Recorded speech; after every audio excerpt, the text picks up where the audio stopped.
antara pekerjaan, hidup dan juga waktu itu harus balance. Jadi semuanya apa namanya berjalan sesuai dengan eh, kebutuhannya kayak gitu. Jadi nggak semuanya nggak over kayak gitu.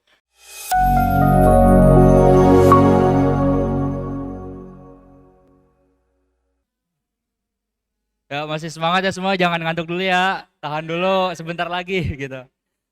Sebentar lagi. Sebentar lagi ya. Jadi gini teman-teman, di sini Lang maju untuk jatuhnya sih bukan memberi motivasi ya, cuman ngambil pelajaran aja dari sebuah buku. Jadi di sini Lang coba cari-cari referensi buku, Lang pernah baca juga. Di sini Lang dapat buku judulnya The EM, The 5 EM The Club. Jadi maksudnya itu di sini ada perkumpulan-perkumpulan orang yang memang dia sukanya bangun pagi kayak gitu. Nah, dari judul motivasi Lang atau apa namanya yang Lang pengen sampaikan adalah di sini coba kita mengutik rahasia sukses nih orang-orang yang ada di dunia kayak gitu. Nah, rahasianya sebenarnya simple teman-teman.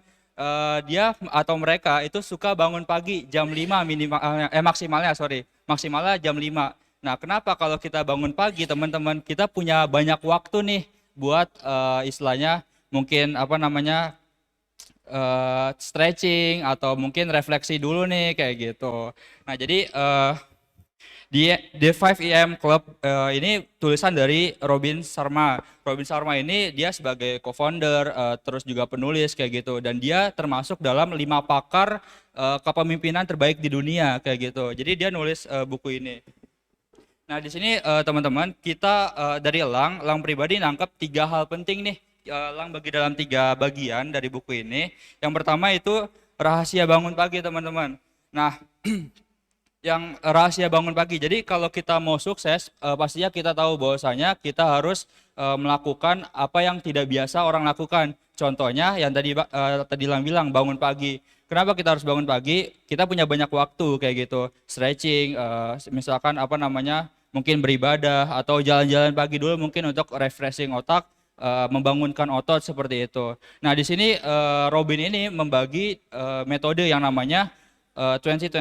Jadi 20 menit pertama, 20 menit kedua, dan 20 menit ketiga di 1 jam pertama setelah kita bangun kayak gitu.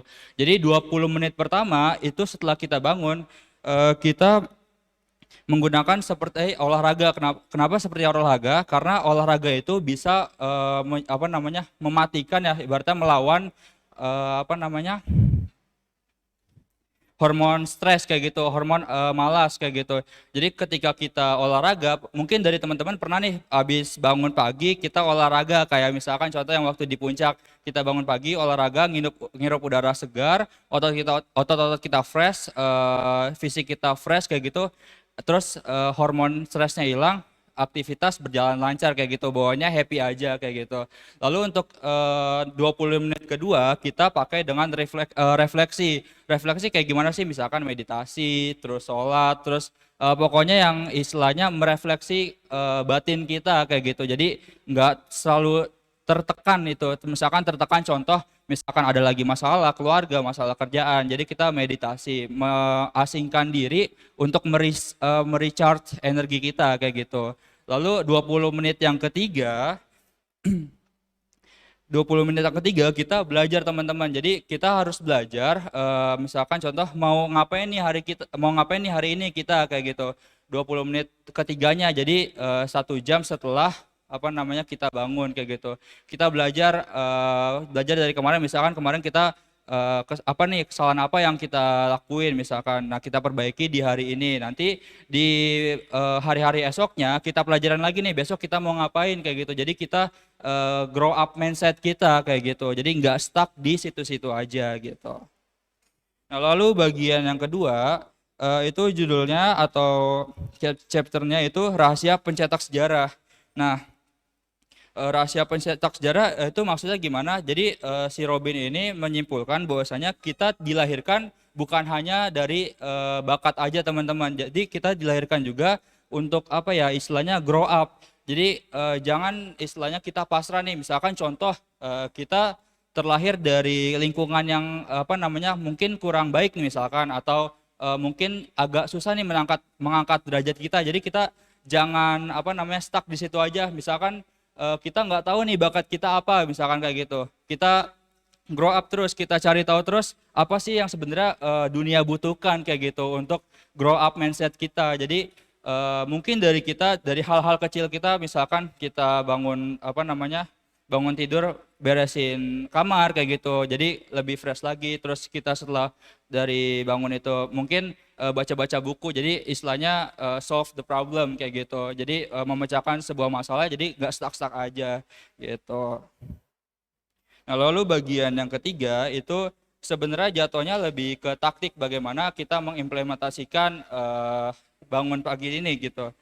Jadi yang pertama itu ada bagian di mana kita kerja tanpa ada tekanan, pressure kayak gitu. Jadi kalau misalkan kita, mungkin dari kita apa namanya, sama-sama sadar bahwasanya ketika kita nggak ada tekanan, apa namanya, lebih enjoy apa namanya, melakukan suatu hal kayak gitu. Walaupun istilahnya mungkin peraturan pasti ada, emang harus peraturan itu harus ada. Kenapa? Karena untuk membatasi diri kita supaya tidak melampaui batas yang memang kurang baik. Misalkan contoh absen nih, absen memang harus ada. Misalkan maksimalnya jam 8, oke, dari jam 8 kita teratur nih pola hidupnya kayak gitu. Kalau misalkan kita nggak ada aturan, pasti kita bisa nyeleweng lah ibaratnya kayak gitu. Mau di aturan sosial apa susila kayak gitu, aturan sosial juga, aturan agama, pasti semua punya aturan kita hidup kayak gitu. Lalu yang rule kedua itu dia metodenya namanya 90-90-1. Jadi di 90 menit pertama kita posisinya melakukan apa nih yang berdampak kepada hidup kita. Misalkan ini 90 menit maksudnya di kerjaan kita ya, yang berdampak lah ke hidup kita. Misalkan contoh dari marketing nih misalkan, atau dari divisi properti misalkan, di 90 menit itu kita harus ngapain nih untuk berdampak ke jam-jam berikutnya. Misalkan di 90 menit kita buat rangkaian nih, kita mau ngapa-ngapain aja. Misalkan dari properti misalkan kita mau nge-push berkas ini nih. Setelah itu kalau misalkan itu selesai, artinya kita bisa melanjutkan pekerjaan lainnya. Atau misalkan dari marketing kita mau bikin rangkaian, oke, hari ini PKS siapa aja nih, nanti setelah itu kita dapat laporan PKS, kita susun nih untuk evaluasinya kayak gitu. Jadi kita tentukan 90 menit pertama di pekerjaan kita itu apa yang harus kita lakukan agar berdampak ke waktu-waktu berikutnya kayak gitu. Nah, lalu yang ketiga ada 60/10 metodenya namanya. Jadi 60/10 itu maksudnya ketika selama kita sejam bekerja, kita butuh istirahat 10 menit atau 5 menit lah misalkan. Nah, 5 menitnya buat apa? Misalkan contoh kita gerak dulu nih. Misalkan kalau dari depan komputer nih, dari depan komputer itu kan pegal mata kan biasanya kan gitu. Nah, kita coba diri dulu, stretching dulu, lihat sekitar. Biasanya kalau lihat-lihat yang warna hijau tuh yang enak, mata jadi refresh kayak gitu. Nah, di situ setiap satu jam sekali kita butuh refreshing. Nggak mesti ninggalin pekerjaan kita, nggak. Jadi tapi kita butuh gerak aja kayak gitu. Itu kan juga istilahnya ngebangun apa namanya, pola hidup sehat juga. Kalau misalkan kita terlalu lama duduk itu kan mungkin istilahnya bisa kena angin duduk kayak gitu. Itu kan juga bahaya. Jadi ngegerakin tubuh kita lah biar nggak terlalu kaku atau bisa merefresh otak. Nah, itu kan juga mempermudah pekerjaan kita kayak gitu. Nah, jadi dari kesimpulan itu mungkin memang yang Elang lihat juga kan dari kita semua bisa akuin lah bahwasanya mungkin nggak bisa melakukan 100% ini, karena Elang pun sendiri itu nggak bisa ngelakuin proses 100% seperti ini. Misalkan contoh kayak di Robin juga minta bahwasanya setiap individu kalau bisa itu no screen time setelah jam 8 malam. Kenapa? Karena posisinya mata perlu kesehatan atau perlu kelenturan kayak gitu. Kalau misalkan kita dari apa namanya, lihat screen HP terus tiba-tiba tidur, itu biasanya lama teman-teman kalau misalkan mau tidur, karena sakit di mata, nggak apa, ototnya kaku kayak gitu. Makanya biasanya dari Robin ini menyarankan setelah jam 8 no screen time. Cuman kan kalau kita kan istilahnya ada yang mungkin masih follow up konsumen atau mungkin besoknya akad kayak gitu kan ya.